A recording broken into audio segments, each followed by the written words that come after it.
My adjournment matter is for the Minister for Emergency Services. The action I seek is for the Minister to provide long-term, sustainable funding to the Victorian State Emergency Service, including our local Hastings SES and Frankston SES. Vic SES currently relies on over 4,800 volunteers and is critical to the provision of Victoria's emergency services. Sadly, they have severe funding challenges and are heavily reliant on donations and fundraising for equipment, facility management, fleet replacement and more.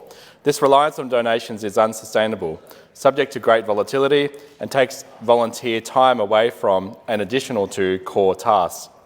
Despite contributing a staggering over 287,000 volunteer hours each year, equating to over 500 million in monetary value, Vic SES has been consistently overlooked and undervalued by the state Labor government.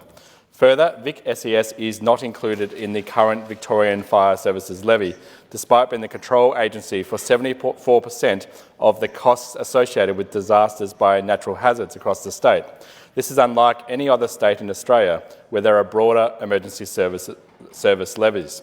Investment in Vic SES is essential to ensure that our communities are kept safe and are resilient in the face of natural hazards.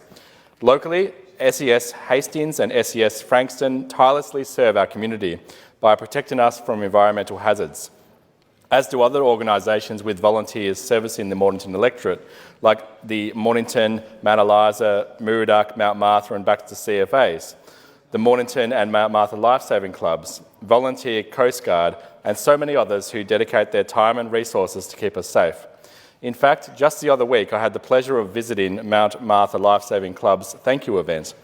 Of note in the thank yous was the club going above and beyond in responding to major emergencies this last season, including multiple serious injuries at the pillars in Mount Martha, a maritime accident, a plane crash and more. As they said on the night, basically 5 years' worth of incidents rolled into 1 year. We thank all emergency services and other volunteers locally and beyond who make our community, our state and our country a better place.